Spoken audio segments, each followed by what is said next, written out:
Bonjour et bienvenue pour ce webinaire sur le thème de la facturation électronique, de la réforme de la facturation électronique. Nous allons aborder pendant 45 minutes, ce thème sur comment préparer et réussir votre transformation. Pour cette thématique aujourd'hui, je vais être accompagné de 3 experts, un éditeur, un cabinet de conseil et un intégrateur. Eric, je te laisse te présenter. Bonjour à toutes et à tous, donc Eric Vallion, je suis responsable de la Customer Experience chez Esquerre, mais aujourd'hui j'interviens en tant que coordinateur de tout ce qui touche à la réforme de la facturation électronique pour la France. Philippe Espinguès, directeur de l'activité conseil en finance, performance numérique et conformité, donc notamment la RFE, et on accompagne les clients dans leur analyse d'impact, la mise en œuvre d'un plan d'action de conformité, le choix des partenaires et le projet d'intégration. Bonjour, Christophe Rivéran, donc je suis directeur du développement de Fluxim. Notre rôle, c'est d'intégrer les solutions logicielles dans vos entreprises. Près de 300 clients aujourd'hui qu'on accompagne sur les processus de traitement de factures, fournisseurs et clients et partenaires de Esquerre depuis quelques temps maintenant. Merci messieurs. Au sommaire de ce webinaire, tout d'abord, je donnerai la parole à Eric qui nous fera un rappel et surtout quelle est l'actualité de la réforme. Ce sont des sujets brûlants et qui bougent souvent. Philippe nous parlera de comment préparer cette mise en conformité. Eric reprendra ensuite la parole sur comment choisir sa plateforme agréée et enfin comment intégrer ensuite ces solutions, cette plateforme. La parole sera donc à Christophe. Sur chacune de ces parties, vous verrez sur votre écran, nous allons lancer un petit sondage pour identifier un petit peu votre maturité sur ces sujets. Donc, on compte sur vous pour y répondre. Et à la fin de ce webinaire, on fera une synthèse de ces sondages. Et bien évidemment, il y aura un moment d'échange pour répondre à vos questions. Donc, je vous invite tout au long de ce webinaire à poser vos questions sur l'onglet qui apparaît à votre écran. Et donc, on prendra le temps d'y répondre à la fin avec nos experts. À toi la parole, Eric. Sur la première partie, quelles sont les actualités sur la réforme, les dernières actus de la réforme? Tout à fait. Donc là, vous avez donc normalement le sondage dont tu parlais, Jean-François, qui apparaît sur le côté droit de votre écran, qui donc va vous accompagner tout au long de ce webinaire. Donc je vous engendre à y répondre pour qu'on puisse suivre cela. Aujourd'hui, donc, pour répondre à ta question, Jean-François, on est à 321 jours de la réforme, en tout cas du premier palier important de cette réforme, puisque l'objectif n'est pas de revenir sur tous les fondamentaux, on va quand même revenir sur un point particulier, le calendrier.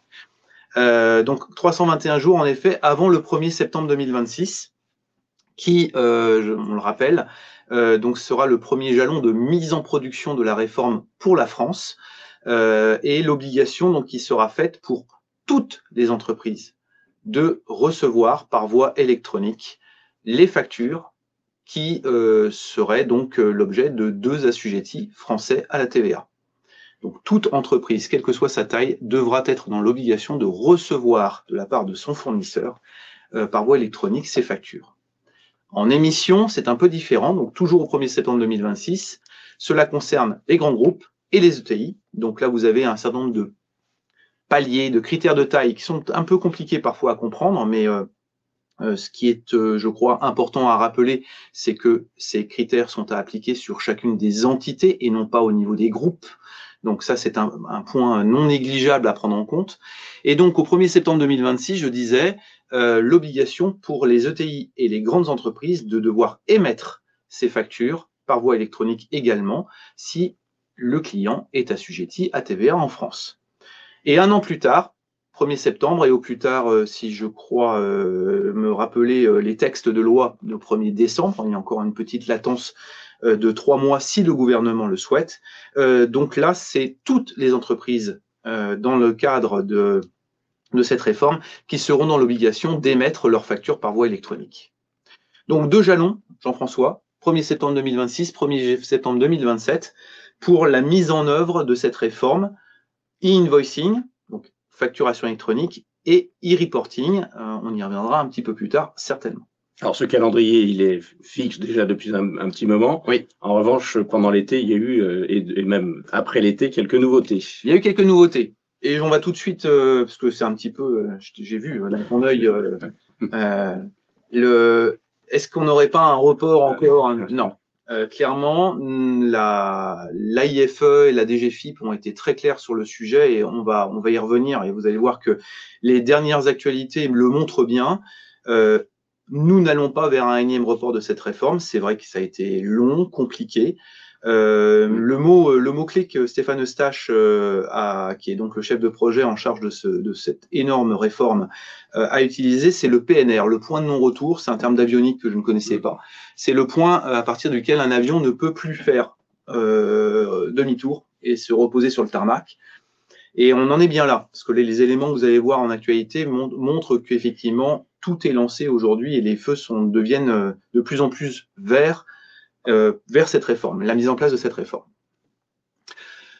Je vais en citer quelques-uns et on va rester sur l'aspect actualité. Les spécifications, donc vous le savez, en décembre 2024, le gouvernement s'est désengagé, ou plutôt s'est reconcentré sur ce qui le concernait au premier titre, à savoir l'annuaire central et le concentrateur des données, hein, le nouveau nom pour le PPF, donc cet organe central qui va être le réceptacle de toutes les transactions e-invoicing et e-reporting des entreprises françaises. Et donc, à ce titre, elle s'est désengagée des spécifications qui doivent être portées par les plateformes agréées. Et donc, l'AFNOR, les commissions AFNOR se sont mises en place. Et je peux vous dire, pour y participer souvent, que ces commissions sont une réalité et rentrent dans le détail des éléments depuis le 1er janvier. À plus d'un titre, hein, donc là on parle de l'ensemble des éléments, que ce soit les formats, les cycles de vie, les cas d'usage, les API universels et le e-reporting dernièrement. Voilà, tous ces éléments-là font l'objet non seulement de commissions, mais une commission c'est bien, si ça ne produit rien, ça ne sert à pas à grand-chose, mais surtout de production. Et là en l'occurrence, je vais revenir sur Chorus Pro dans quelques instants, mais de ces commissions AFNOR sont nées des normes et des documents qui expliquent dans le détail et par le détail tous ces éléments-là. Donc ils ont des noms barbares, hein, comme d'habitude, des XPZ12, donc 012, 013, 014, sur les différents éléments que je viens de citer, cas d'usage, normes, format, cycle de vie. Et on va dire que ces normes sont vivantes, elles sont versionnées, elles vont avoir bien entendu plusieurs versions, et ça je vais y revenir plus tard, c'est très important. Nous n'en sommes qu'au début, mais elles sont existantes, et aujourd'hui elles commencent à devenir des éléments gravés dans le marbre. Chorus Pro, il a été caché par mon style, mais peu importe, je vais en dire un petit mot. Chorus Pro, donc, qui est donc le flux B2G, Business to Government, existant depuis 2017, reste un élément existant, bien entendu. On va continuer à adresser des factures par voie électronique auprès des hôpitaux publics ou de toutes les collectivités. Mais Chorus Pro va devenir finalement partie prenante de cette réforme au sens du fait qu'elle devienne PA elle-même, en émission et en réception, pour le compte des collectivités publiques. Et donc, elle devient un élément intégré à cette réforme. C'est une PA supplémentaire, je crois que c'est la PA numéro 0 d'ailleurs, puisqu'on est à tous un petit numéro. Donc voilà pour ces éléments. Je continue et j'essaie d'être très rapide sur des actualités à date. Alors on parle de PA depuis tout à l'heure, c'est vrai que on a parlé de PDP pendant beaucoup de temps, on est devenu PA, changement de nom et c'est tout. Ne voyez pas là derrière un élément supplémentaire, c'est un terme qui a changé, mais ce n'est finalement qu'un terme qui a changé. Derrière, le rôle et la tâche et la responsabilité des anciennes PDP devenues donc maintenant PA, plateforme agréée, restent identiques. Il n'y a pas à part le nom, il n'y a rien de changé. Donc c'est assez récent.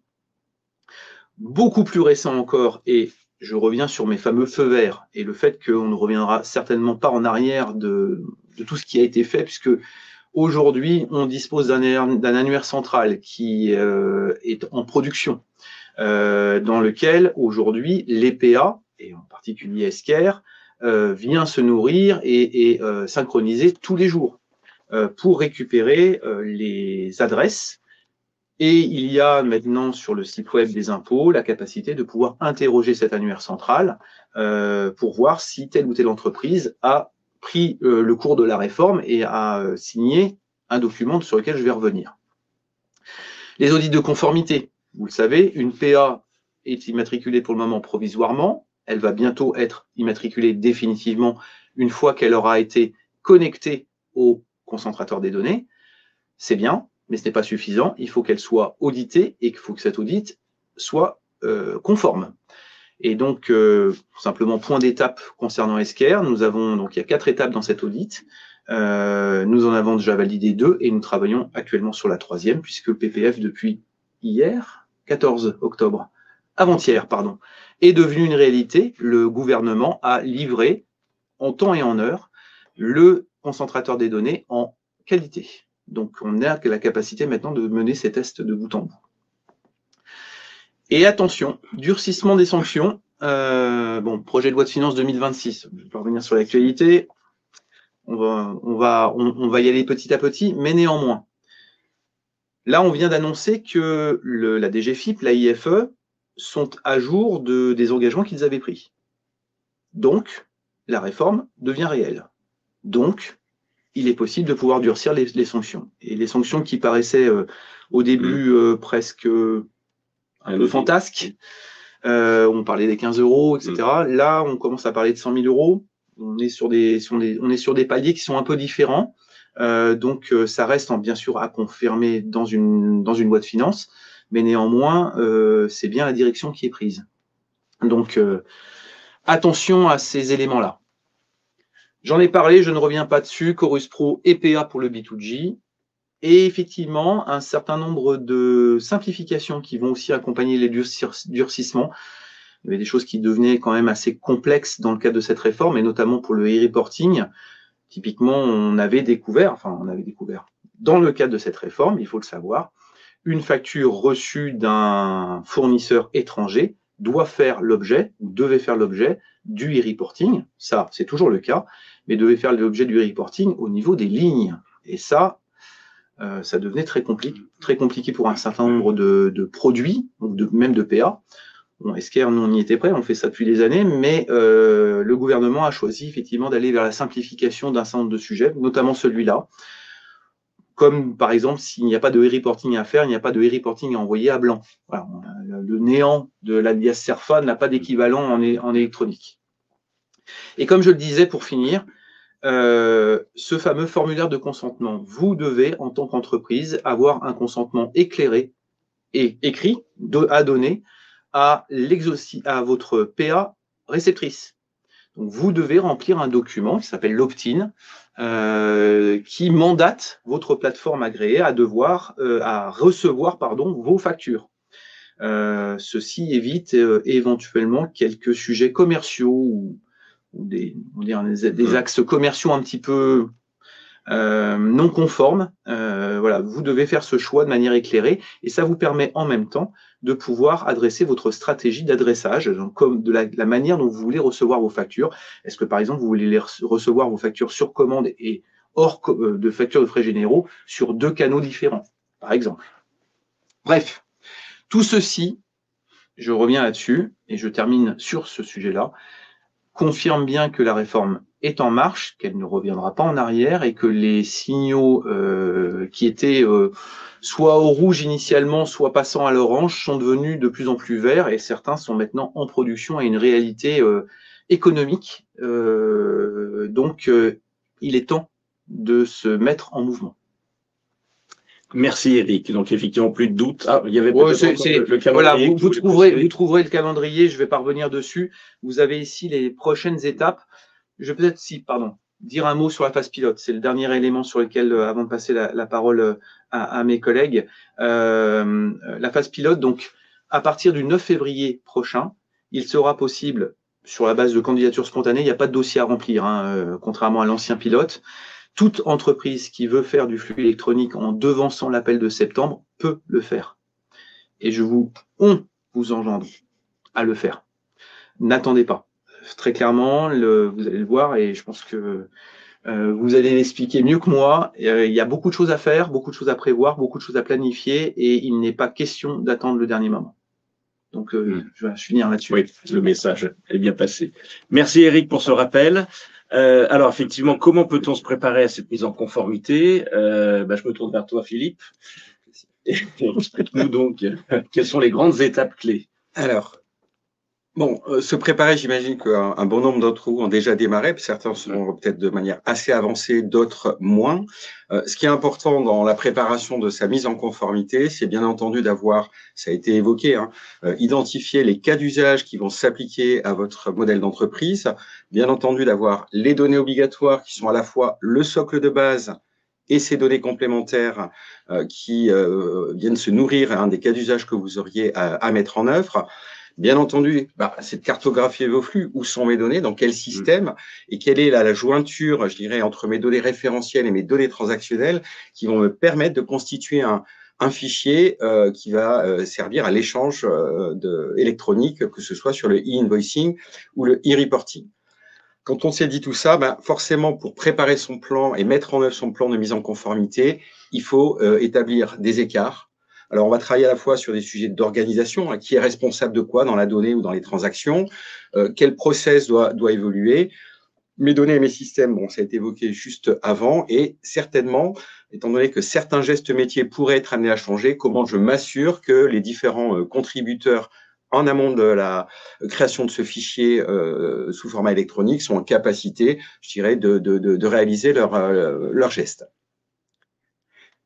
Ce qui est Ouais, on regarde juste s'il y a des questions. Voilà. Ce qui est important, pourquoi on intervient, je dirais, pourquoi j'interviens avec mes collègues, c'est que parfois on nous dit, ouais, mais c'est le rôle de l'éditeur ou de l'intégrateur de faire ce travail-là. Non, la responsabilité, elle est chez vous, en tant qu'entreprise, que vous le fassiez avec ou sans conseil.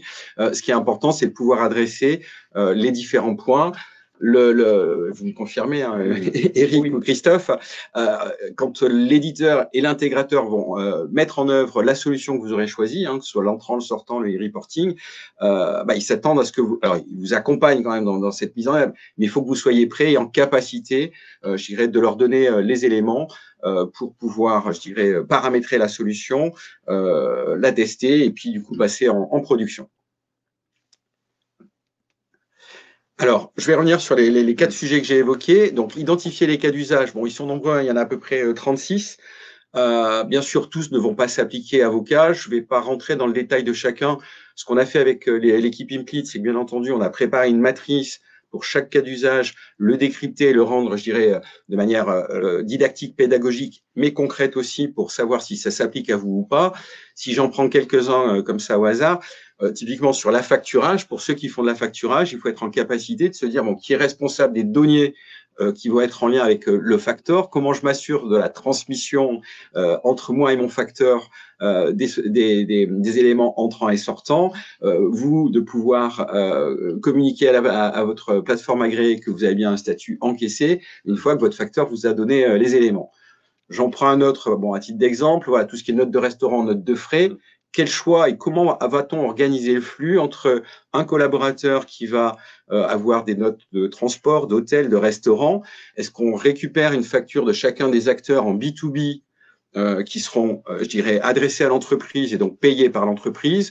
Ou est-ce que finalement le collaborateur émet une note de frais qui fera quand même l'objet à un moment donné par vos différents entreprises d'hôtel ou de transport, l'effet d'une facturation, et donc il faut pouvoir gérer un remboursement collaborateur et rapprocher ça d'une facture qui aura déjà été réglée par votre collaborateur. Peut-être un ou deux autres exemples, mandat de facturation ou auto-facturation. Alors parfois les entreprises le font mais sans le mandat. Donc là, ça va être obligatoire. Il faut vraiment que vous ayez un mandat, que vous soyez vous-même facturant pour le compte d'eux ou que vous ayez un de vos partenaires qui génère de l'autofacturation. Et là, il y a un partage, je dirais, de transmission d'informations entre l'émission de la facture et la communication vers la plateforme agréée et bien entendu la gestion des statuts En l'occurrence, je ne parle pas des statuts techniques, hein, bien entendu, qui sont déposés et rejetés techniquement, mais plutôt des statuts, notamment de refus ou d'encaissement, ou les statuts, je dirais, qui sont aujourd'hui non obligatoires, mais qu'on gère, hein, je dirais, dans les entreprises déjà actuellement, qui est j'approuve partiellement, je me mets en litige, qui sont des statuts, je dirais, périphériques qu'on utilise d'ores et déjà et qu'il faut être en capacité de gérer dans ce flux. Voilà pour, je dirais, les cas d'usage. Donc, bien entendu, hein, les identifier et faire le décompte de vos données obligatoires. Une fois qu'on les a listées, ce qui est important, c'est de se dire, OK, ma donnée, dans quel système elle peut exister, parfois dans plusieurs systèmes. Est-ce que j'ai un système qui est maître par rapport aux autres, que ce soit du référentiel ou du transactionnel? Quel est le niveau de complétude? La donnée existe, mais elle n'est pas complète. Je n'ai pas tous mes numéros sirènes, par exemple. Est-ce qu'elle est au bon format? Est-ce que finalement, elle est en qualité pour que, quand je vais émettre les données pour le fichier transmis à ma PA, ou je vais recevoir de ma PA, en tout cas quelque chose qui va me permettre d'intégrer dans mon système, la capacité à, je dirais, avoir un flux qui fonctionne. Ce que j'ai envie de dire sur cet aspect données, j'anticipe un peu sur la cartographie des flux, vous allez voir tout de suite après, c'est que les sujets qu'on est en train d'évoquer n'ont pas attendu la réforme pour être des sujets d'efficience, je dirais, et de vos processus, de qualité de vos données, de vos flux avec vos partenaires tiers. Je dirais que là, avec la réforme, ça nous oblige.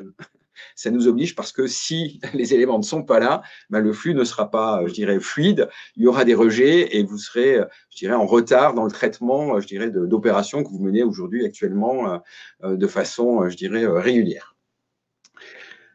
Les données, mais donc dans quel système? Et à travers ce schéma, on distingue bien la partie invoicing qui est un petit peu plus conséquente en termes de données à collecter, à transmettre par rapport au e-reporting. Mais on peut le voir dans les entreprises qu'on accompagne. On s'aperçoit que parfois, il y a plusieurs systèmes en jeu. Il y a la gestion commerciale, il y a l'ERP, il y a l'ERP dans sa dimension comptable, l'ERP dans sa dimension achat.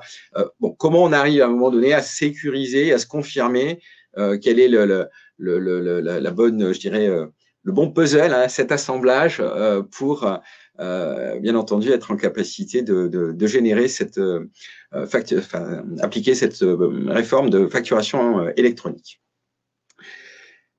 Dernier point, alors pas des moindres, hein, parce que je pense que toute entreprise, depuis des années, on accompagne nos clients sur ces sujets-là sans attendre une réforme de facturation électronique. Mais comme j'ai dit, ça nous oblige aujourd'hui pour ne pas se retrouver en défaut hein, de traitement de la réforme. Bien entendu, c'est de se dire, voilà, d'un point de vue organisationnel, parfois on remet à plat, on s'aperçoit avec l'équipe, qui va être responsable de quoi entre l'administration des ventes, les acheteurs approvisionneurs, la comptabilité, les commerciaux parfois aussi. Voilà. Donc, c'est d'être en capacité de faire un RACI, hein, de bien reconfirmer qui va être responsable en termes de rôle et responsabilité, je dirais, d'alimenter des données référentielles ou transactionnelles. Comment ça impacte nos processus, hein, nos gestes métiers? Est-ce qu'il va falloir faire évoluer le processus pour je dirais, pouvoir répondre à la réforme. Et on rejoint ce qui a été dit, je dirais, dans ma première partie, du coup, quel impact sur mes données et mes systèmes. Hein, l'idée étant, en effet, à travers cette cartographie données et flux, venir reconfirmer. Et on voit bien que les trois sont liés. Hein, c'est-à-dire que si c'est le CRM qui apporte un bout d'information versus le RP versus le logiciel de gestion commerciale ou un logiciel de caisse, forcément, et quand je dis logiciel de caisse, on a eu le cas chez un client où je dirais les personnes en agence qui gèrent une caisse, ça change un petit peu leur geste métier et donc l'ensemble du flux et du processus. Et la conséquence de tout ça, c'est est-ce qu'on a à la fois les compétences en gestion de projet, en conduite du changement pour accompagner ce projet, mais bien entendu aussi se reconfirmer les besoins de montée en compétences de vos équipes pour se retrouver en capacité d'avoir bien recentré sur leur rôle, sur leur geste métier, bien entendu sur la gestion des systèmes et tout ça, mais c'est, je dirais, c'est un peu une constante depuis des années, c'est se reconfirmer une transversalité versus des fonctionnements en silo entre les différents métiers de l'entreprise. Merci Philippe. Donc on voit bien effectivement qu'il y a un gros travail préparatoire sur cette réforme dans la cartographie des flux et des cas d'usage. La question maintenant, Eric, je me tourne vers toi, c'est, je crois qu'il y a aujourd'hui 107 plateformes agréées. Oui, 90 sur le slide, mais en fait, c'est on a dépassé la centaine. C'est plus à jour. Ouais. 107 plateformes agréées. Parmi cet ensemble, ça peut paraître beaucoup. Comment je me retrouve dans cette jungle et comment je peux choisir la bonne plateforme agréée? Tout à fait. Alors, on a préparé des slides, mais je vais plutôt laisser Christophe tout à l'heure prendre en charge la partie internationale et complétude fonctionnelle, qui sont deux arguments que j'aurais pu mettre en avant. Mais je vais laisser Christophe en parler. Je vais moi plus insister sur ce que tu viens de le dire, Jean-François. On atteint effectivement 106 PA aujourd'hui. Alors, je le redis. Il est important de le signaler, une PA aujourd'hui, elle est immatriculée de manière provisoire.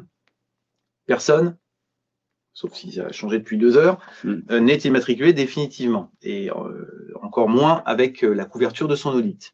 Donc, toutes les PA aujourd'hui sont à peu près au même niveau et vont donc devoir faire montre de leur capacité à se connecter au concentrateur des données et à remplir effectivement les différentes fonctionnalités qui sont attendues par elle.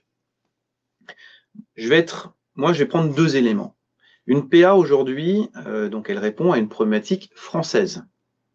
Elle ne répond pas à une problématique belge, ni finlandaise, ni je ne sais quel pays. C'est PA. PA, France. Donc déjà, on va déjà prendre ce point-là.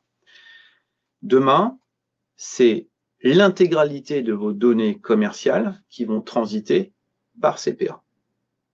Données d'en-tête, données de pied, données de ligne. C'est donc toute votre politique commerciale qui, en tant que fournisseur ou en tant que client, va transiter par ces plateformes afin peut-être d'y être vérifié, archivé, transité. Donc mon point numéro 1, en fait, c'est sécurité. C'est une obligation qui vous est faite et à laquelle ces PA doivent répondre, mais il faut qu'elles y répondent de manière sécurisée. Chez nous, la PA, typiquement, et on va en revenir tout à l'heure, ce n'est pas un outil de facturation. C'est pas un outil où je gère mes factures entrantes et puis je fais mon workflow de validation de bons à payer. C'est un sanctuaire. C'est un sanctuaire protégé, techniquement et fonctionnellement. Tout le monde ne va pas se connecter à la PA d'Esquer. C'est un non-sens. À la limite, vous vous connectez à la PA d'Esquer, c'est que vous avez un léger problème avec la DGFiP et qu'on vous demande d'aller éventuellement vérifier sur les 3 dernières années si la facture est correcte. Mais c'est tout. Ce n'est pas une plateforme métier. En revanche, ce doit être une plateforme ultra sécurisée. Donc, pour moi, le point numéro 1 d'une PA, la fiabilité d'une PA, d'abord, elle se situe sur sa fiabilité de sécurité. Et puis le deuxième point, je reviens sur ce que je disais tout à l'heure, les commissions AFNOR qui en sont à leur première version. Là, on commence à voir apparaître les versions numéro 2. Puis, si je prends la réforme italienne qui date de 2018-2019, c'est une bonne mémoire, elle a été mise en place en 6 mois, elle en est à son 35e changement. Quelle PA a les reins suffisamment solides pour assurer la pérennité de tout ce qui va changer demain, après-demain, dans 1 an, dans 2 ans? Ça, c'est le deuxième élément sur lequel je vais insister. Il faut absolument vérifier que votre fournisseur de PA, en émission comme en réception, j'insiste bien, on peut avoir des PA émettrices et des PA réceptrices différentes, on peut même avoir des PA réceptrices multiples, si vous en avez envie, en fonction de vos choix historiques, ça n'a pas de problème, mais vérifiez bien que vos fournisseurs de PA sont suffisamment armés en termes financiers, en termes de ressources humaines, pour pouvoir assurer le suivi et la mise à jour de tout ce qui va changer demain. Parce que ça va changer. C'est une évidence. J'enfonce des portes ouvertes. Donc, je vais uniquement insister sur ces 2 points, en vous disant qu'Esquer répond à ces 2 points, mais ça, sinon, je ne serais pas là. Ça semble évident, mais ce sont les 2 points sur lesquels j'insiste particulièrement. au-delà de tout ce que je pourrais dire sur la piste d'audit fiable, sur on va dire la traçabilité des informations, ça c'est bien, ça fait partie de l'évidence, c'est même dans les specs d'une PA. Mais la sécurité, même si c'est spécifié également, je pense que c'est un élément incontournable, ainsi que effectivement la solidité financière. 106 plus acteurs aujourd'hui, on peut émettre quelques doutes. Je me permets, Eric, je pense qu'il faut savoir aussi qu'à horizon 2030, donc, il y a une directive VIDA au niveau européen qui envisage en fait que la gestion d'une facturation électronique soit applicable à l'ensemble de l'Europe. Donc, je pense que c'est aussi important par rapport à… Christophe va revenir sur la couverture géographique, mais effectivement, tu as entièrement raison, Philippe. 2027, c'est après-demain, et après-demain, on est déjà dessus. Donc, oui. Voilà. Donc, je reste sur ces deux sujets-là. Vous avez des slides qui vous donnent le détail de tout ce que Esker fait aujourd'hui pour répondre à ces deux éléments-là, mais ce sont les deux éléments principaux sur lesquels je me permets d'insister aujourd'hui avant de passer la parole à Christophe. Merci Eric. Donc la liste de ces 106 ou 107 plateformes agréées est en ligne. Elle est en ligne, elle est connue, archi connue. On peut y avoir accès. Rapidement, je vois des questions qui passent. N'hésitez pas à poser vos questions. J'envoie une, je la prends tout de suite au vol. Qu'est-ce qu'une PA? Une PA, c'est quelqu'un manifestement qui avait raté le début. Une PA est une PDP, tout simplement. C'est le nouveau nom des PDP, mais c'est la plateforme qui a pour objectif d'assurer l'émission et ou la réception du flux électronique et du flux du e-reporting au nom d'une entreprise vis-à-vis du gouvernement. C'est le fameux modèle anciennement en Y qui est devenu modèle en 5 coins. C'est vrai qu'on n'est pas revenu sur ces basiques-là, mais ce sont des points qui font partie de la réforme. Dans les questions. On y reviendra certainement. N'hésitez pas donc à vous poser vos questions. Je crois qu'on a eu un petit souci sur les sondages également. N'hésitez pas à répondre aux petits sondages qui apparaissent sur votre écran. Et puis, je vois aussi une question. Le support de présentation vous sera fourni à la fin, bien évidemment. Je me tourne maintenant vers Christophe. Comment donc implémenter sa plateforme agréée une fois qu'on a cartographié ses flux au préalable, etc., et que l'on est prêt? Alors, vaste question. Je vais essayer d'y répondre de manière la plus pragmatique possible parce que je pense qu'il y a beaucoup d'interrogations. En tout cas, on en voit beaucoup. Ça fait maintenant plus de 24 mois qu'on a démarré pas mal de projets autour de ces thématiques. J'aime dire deux choses en préambule. Alors, c'était une bonne remarque de Philippe sur le sujet de la réforme européenne, puisqu'on parle de 2030. Eric a donné une bonne photo de l'actualité au travers des plateformes agréées. Je voudrais dire que la France a fait quelque chose d'assez complexe. Je pense qu'il faut le dire. En tout cas, dans l'Europe, c'est ce qu'il y a de plus complexe. Bon, ça, c'est la mauvaise nouvelle. Mais la bonne nouvelle, c'est que ce que va faire l'Europe va se calquer beaucoup sur le modèle français, notamment sur ce sujet de reporting. Donc, ce que vous allez faire maintenant aujourd'hui, vous, Français, avez une longueur d'avance dans la transaction vers VIDA. Si je me permets, c'est vrai que les Italiens, malheureusement pour eux, vont certainement devoir changer de principe de facturation électronique dans les prochaines années. Donc, peut-être un peu plus de travail maintenant, mais en tout cas, on peut se dire qu'à horizon 2030, le travail que vous aurez fait, qu'on va faire avec vous, devrait simplifier ce passage à l'échelle européenne. Alors, si on zoome sur le sujet de la France, puisque c'est le thème d'aujourd'hui, 4 choses à vous dire par rapport à ça. Donc, c'est naturellement un projet de transformation. Je pense que tu l'as assez évoqué, Philippe. Nous, il y a 4 points qui nous paraissent importants. Le premier, c'est déjà que vous preniez conscience, vous, dans vos organisations, des flux qui vous concernent et qui concernent la réforme. Donc, le premier job à faire, c'est de bien identifier les cas d'usage qui sont impactés chez vous dans ces cas de cette réforme et d'associer les données de ces cas d'usage dans vos systèmes comptables, dans vos ERP. Ça, c'est un travail préalable que vous devez faire et que vous devez faire sans doute avec un cabinet de conseil qui apporte cette expertise-là. Le deuxième sujet, c'est de mettre en place un logiciel, puisque la plateforme agréée, le terme PA, prend la forme d'un logiciel qui va dialoguer avec l'État, avec les PA, mais qui va aussi dialoguer indirectement avec l'ensemble de vos systèmes d'information. Donc, le sujet, c'est de mettre en œuvre cette plateforme. J'y reviendrai dans quelques secondes. Et enfin, il y a un sujet aussi qui est important et la question de tout à l'heure illustre bien ce gap de maturité qu'on a dans les entreprises, c'est d'acculturer vos collaborateurs, de former vos équipes à ce changement.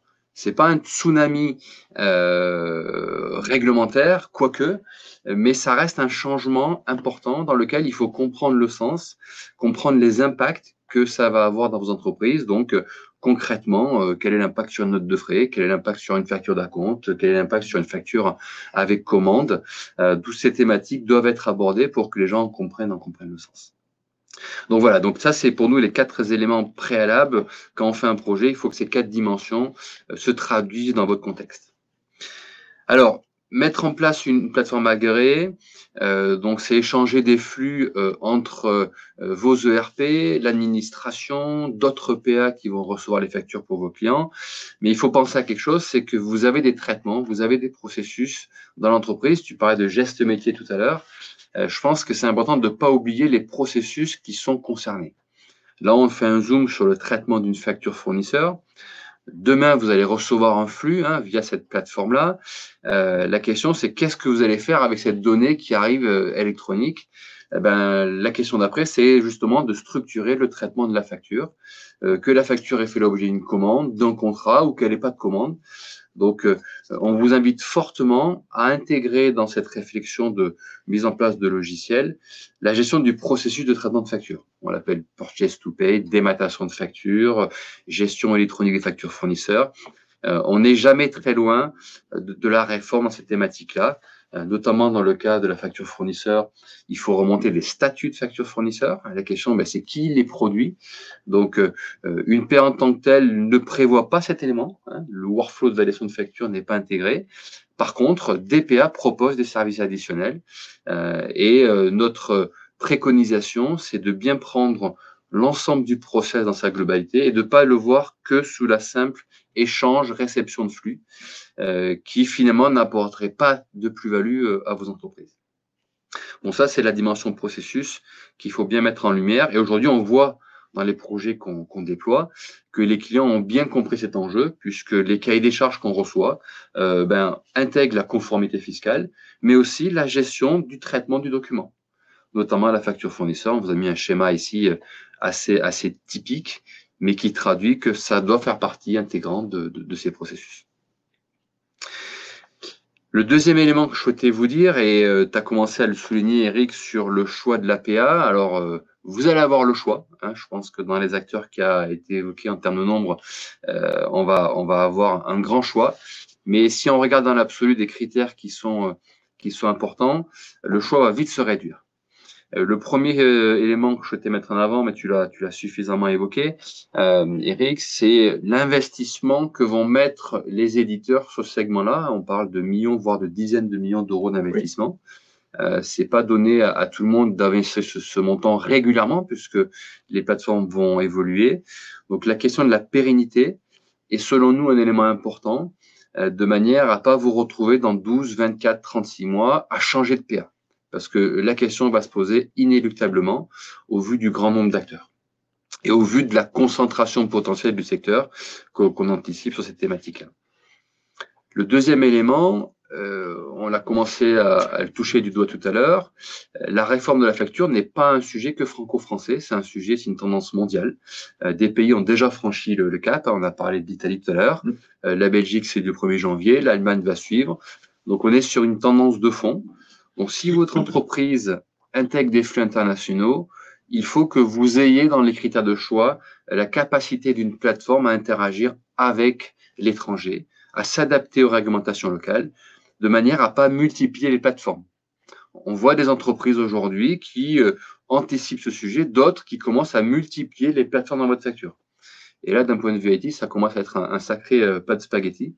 Donc, intégrer la dimension internationale, c'est aussi s'assurer que l'éditeur qui propose le service de conformité propose de la conformité sur un plan mondial. Donc, à embarquer dans la cartographie des flux dont on parlait tout à l'heure. Tout à fait. Dès le départ, vous n'allez pas acheter une plateforme mondiale, mais c'est bien de se dire, voilà, moi j'ai des flux en Espagne, j'ai des flux en Amérique du Nord, j'ai des flux en Allemagne, en Belgique. Comme ça, vous allez pouvoir évaluer la capacité de l'éditeur à couvrir demain ces flux-là. Et je me permettrai aussi de dire, justement, tu parles de l'Amérique du Nord, qui n'est pas prêts d'adopter la facturation électronique, manifestement. Donc aussi des solutions qui sont aussi à même de continuer à traiter du PDF par email, comme on le fait classiquement aujourd'hui. Je le répète, un PDF par email, ça n'est pas une facturation électronique. Je le précise. Mais c'est le changement. Mais donc voilà, pour revenir sur ce que tu disais, c'est important de pouvoir couvrir l'exhaustivité. Complètement. Et le dernier point, c'est que toutes les PA sur le papier se valent, puisqu'on a les spécifications qui sont étatiques. On a écrit des choses où chacun va figer ses fonctionnalités. Maintenant, sur les services additionnels, elles ne se valent pas toutes. Ça, je pense qu'il faut le dire à nos participants. Le traitement d'une facture fournisseur fait l'objet d'un processus de comptabilisation, d'imputation analytique, d'intégration dans des systèmes tiers. Et là, on sait que les plateformes sont extrêmement différentes. Pour justement la plateforme Healthcare, on sait qu'on va couvrir cet univers-là qui permet d'embrasser le processus dans sa globalité et pas que de répondre à j'envoie, je reçois des flux d'informations. Voilà, et dernier élément que je souhaitais mettre en avant, on a beaucoup de questions aujourd'hui et je crois qu'il y en a quelques-unes qui sont arrivées sur c'est quoi le rôle de chacun. J'aimerais vous dire que ce projet-là, c'est pas un projet informatique. C'est pas un projet fiscal, c'est pas un projet métier, c'est pas un projet comptable, c'est un peu la somme de tout ça. Et ce qui est important, c'est que chez vous, déjà, vous ayez intégré ces équipes-là. Hein, on n'est pas sur des projets complexes, mais chacun a un morceau de vérité. Et c'est un peu pareil chez nous. On a un éditeur qui apporte une plateforme avec l'engagement formel de couvrir l'aspect réglementaire, fiscal. On a un conseil qui est là pour vous aider dans le cadrage des cas d'usage, être sûr que vous ayez prévu les données adéquates, que vous ayez prévu tous les cas d'usage qui vous concernent. Naturellement, l'intégrateur est là pour mettre en œuvre l'aspect technique, fonctionnel, et vous au centre de ce dispositif. Donc, on a bien un rôle sur chacune des parties de ce projet de réforme. Voilà, Jean-François, je souhaitais évoquer. Merci. Je vois l'heure 11h40. Félicitations pour avoir tenu le timing, messieurs. C'était pas gagné d'avance, mais bravo. Vous avez été bon. Oui, donc on va passer, si vous voulez bien, aux questions. Je vois effectivement deux questions qui sont arrivées. La première, peut-on avoir plusieurs plateformes agréées, PA donc, et notamment une PA entrante différente de sa PA sortante? Eric, tu as envie d'y répondre? Tout à fait, j'ai envie d'y répondre. Donc oui, la réponse est oui. On peut avoir une PA entrante et une PA sortante différentes. Et comme je le disais tout à l'heure, on peut même avoir deux PA entrantes. Par exemple, si vous avez un fournisseur historique pour vos factures sur commande et que vous ne souhaitez pas en changer et que ce fournisseur-là vous propose une PA, vous pouvez rester avec lui. En revanche, vous souhaitez en profiter pour mettre en place bien sûr ce qu'il faut pour les frais généraux. Et là, vous avez là aussi la possibilité de choisir une autre PA pour ce flux spécifique ou un flux métier particulier. Chaque PA, et c'est important de le dire, va avoir une couverture qui pourrait être différente. On revient sur ce que disait Philippe pour les cas d'usage. Couvrir 36 cas d'usage. Est-ce que quelqu'un couvre 36 cas d'usage? Ce sont des questions qu'on a dans les RFP. C'est une bonne question. Et donc, chaque PA peut avoir une particularité propre. Donc oui, donc la réponse est oui, et on va même démultiplier potentiellement en entrant comme en sortant. Ça me fait penser à une question qui n'est pas posée, mais je vais la poser et y répondre. On nous a posé la question dans le cadre de projet, est-ce que mon éditeur ERP ou de gestion commerciale peut, qui a éventuellement en interne ou en marque blanche une PA, peut m'imposer sa PA? Donc la réponse est non. Vous restez, libre et maître de votre choix. Et ça rejoint ce qui a été dit, c'est-à-dire, voilà, selon vos flux, votre historique, vos partenaires, une ou plusieurs PA sur les flux entrants ou les flux sortants. Et j'ai envie de dire, de fait, si on travaille avec Chorus Pro et avec du privé, nécessairement, on en a déjà deux. Alors effectivement, oui, Chorus Pro peut-être, c'en est une seule. Healthcare fait les deux. Ah oui. Typiquement, on adresse les deux en émission, donc on pourrait, mais effectivement, Chorus Pro devient la PA de toute façon de toutes les collectivités. Ouais. Ça, c'est certain. Merci. Une question technique donc qui va être pour toi, Christophe. La robustesse de la solution qu'on met en œuvre, au-delà de la solidité financière de la PA, va aussi dépendre de la facilité à en changer. Donc la question par rapport à cela concerne le degré de normalisation des interfaces, c'est-à-dire quelles sont les obligations en la matière pour les PA. Y a-t-il de vrais standards plug and play? On pourrait prendre pas mal de temps sur cette question. En fait, ça pose la question de l'interopérabilité, l'interchangement de plateformes éventuelles. En fait, ce qu'il faut, c'est, pour voir cette question de manière assez simple, c'est deux univers. Il y a un univers d'échange de flux réglementaire, ce qu'on appelle l'APA, qui va être extrêmement normé. Et il y a le deuxième sujet, la gestion de votre processus, qui va être extrêmement personnalisé. Donc, en fait, il faut bien intégrer ces deux processus pour que, je ne sais pas si c'est le sens de la question, mais demain, je veux changer de PA, typiquement, ça devient plus simple si j'ai déjà bien pensé mes processus, bien digitalisé, et que cette partie PA pourrait être déconnectable. En tout cas, c'est la dimension. Autrement dit, si vous faites un projet uniquement de PA avec des conversions de fichiers, on peut être sur quelque chose de plus complexe à interchanger. Donc moi, je dirais qu'il faut bien voir ces deux dimensions et de bien les penser dans le projet pour justement anticiper des éventuels changements de plateforme. Je vais rajouter un petit point par rapport à ça. Je parlais des commissions AFNOR. Il y a une commission AFNOR, donc c'est le sous-groupe numéro 5, qui travaille sur un sujet en particulier qui s'appelle des API universelles, puisqu'effectivement, l'un des souhaits du gouvernement, c'est que de la même manière que vous portez un numéro portable mobile d'un fournisseur à un autre, vous puissiez aussi changer de PA demain. Et donc, au-delà de ce que Christophe vient de dire et qui est un élément important, quand vous sélectionnez une PA, via un conseil ou pas, vérifiez bien que cette PA est en capacité de respecter cet engagement donc du sous-groupe numéro 5, ce qu'on appelle les API universelles.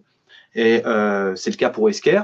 Ce n'est peut-être pas le cas pour tous les acteurs du marché, encore une fois, mais vérifiez bien ce point-là parce que c'est effectivement une capacité que cette PA pourra vous donner de pouvoir interchanger si jamais il y arrivait un malheur.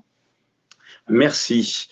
Une question simple, je pense qu'elle est pour toi, Philippe. Les commissaires aux comptes auront-ils accès aux plateformes agréées? Ou alors, Eric, si tu dois faire répondre. Si tu as la réponse. Par délégation d'autorité, certainement. Oui, voilà. Mais en tout cas, par défaut. Rien n'empêche l'entreprise de confier l'accès à un tiers. Mais il faut qu'il y ait une délégation d'autorité à ce niveau-là. Et effectivement, l'APA doit le prévoir. En ce qui nous concerne, par défaut, c'est le client qui est en responsabilité et en accès sur sa PA Esker.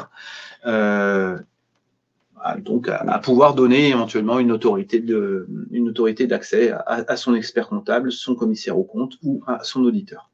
En tout cas, la question se pose déjà aujourd'hui, puisque dans les outils qu'on déploie, dans les projets qu'on déploie, on déploie ce que je vais appeler d'un terme un peu vulgaire la JET facture fournisseur, la JET facture client, donc l'archivage électronique, qui n'a pas de valeur probante, mais en tout cas, aujourd'hui, l'accès est déjà donné à des parties externes pour consulter un ensemble de factures et pas aller chercher dans les vieux archives les documents ou les PDF qui traînent. Exactement. Merci, je ne vois plus d'autres questions. Peut-être le mot de la fin, justement, sur le timing. La réforme, tu le disais tout à l'heure, J-321, c'est donc moins d'un an. Quel est votre niveau de maturité par rapport à cette approche? Peut-être toi, Christophe, c'est quoi le délai d'implémentation pour mettre en place justement sa plateforme agréée? Faut le voir dans sa globalité, c'est-à-dire que première étape, vous l'avez compris, c'est de bien analyser vos flux, vos factures, les cas d'usage qui sont concernés par la réglementation. Donc ça, c'est plutôt des missions menées par les équipes de Philippe, en tout cas le cabinet de conseil. Nous, on intervient sur la partie implémentation. Après, il y a les phases de test, puisque je pense que la préconisation, c'est n'attendez pas septembre, mais profitez de l'ouverture du portail dès février. Donc, si on devait être un peu large, on est sur des projets qui vont de 4 à 8-9 mois en fonction des volumes, en fonction de la quantité de données, en fonction de vos cas d'usage. 4 à 8 mois, ça donne un spectre assez large. Donc 4 à 8 mois, c'est maintenant. Donc, ça veut dire qu'en janvier, on est déjà dans le rouge. Ouais. On commence à être dans le orange brûlant. Et il faut le mettre en perspective des offreurs du marché que nous sommes. On ne va pas se plaindre de la suractivité. Par contre, l'anticipation est de mise. Je crois que c'est ça qui est important à retenir aujourd'hui. Merci. Ouais, je pourrais rajouter, sur la partie analyse d'impact, bien sûr, ça dépend, comme l'a dit Christophe, pour le domaine d'intégration de la solution, de votre périmètre. Plus il est large, plus il va falloir vous accompagner et creuser. Mais je dirais que sur un horizon de 1 à 2 mois, on arrive déjà à avoir, je dirais, la cartographie, le plan d'action. Et ce qu'on suggère à nos clients, c'est que s'ils n'ont pas encore choisi, c'est qu'en parallèle de leur consultation pour choisir leur partenaire, ils s'engagent tout de suite dans la mise en œuvre des actions qu'on aura définies avec eux, pour en fait se retrouver prêts au moment où, en effet, la solution est choisie et par exemple les équipes de Christophe interviennent, que vous soyez au moins à 80% prêts sur les éléments les plus importants et vous pouvez finaliser pendant, je dirais, le projet de mise en œuvre de la solution. Merci. Eric, peut-être un dernier mot? Non, je pense que le mot-clé, c'est Christophe qui l'a donné, c'est aujourd'hui. D'accord. N'attendez pas. C'est maintenant. N'attendez La pas. réforme, c'est maintenant. Merci merci pour votre présentation, messieurs. C'était très clair. Vos coordonnées s'affichent effectivement à l'écran. Nous sommes à votre écoute sur vos projets, sur les questions que vous pouvez vous poser. Le replay de ce webinaire sera mis en ligne, ainsi que son support. Donc, merci pour votre écoute et je vous souhaite une bonne fin de journée. Sur le sondage? J'ai pas eu le retour sur le sondage.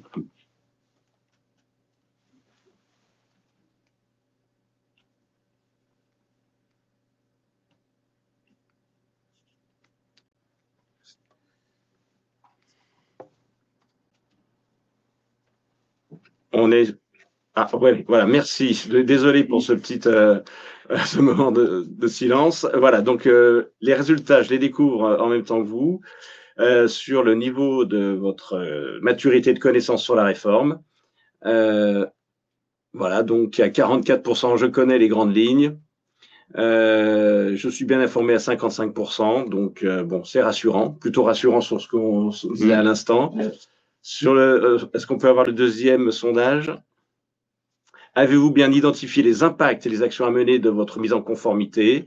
À 25%, j'ai réalisé une partie de l'analyse de mes cas d'usage, données et impacts, donc c'est plutôt rassurant. À 25%, j'ai démarré l'analyse de mes cas d'usage également. Et à 50%, je n'ai pas encore suffisamment d'éléments sur les cas d'usage. Bon, donc il y a encore du travail en amont. Je me tourne vers toi, Philippe. Il y a encore du travail en amont sur ces cas d'usage. Et enfin, sur la troisième partie du sondage auquel vous avez répondu, avez-vous identifié un partenaire pour intégrer votre PA?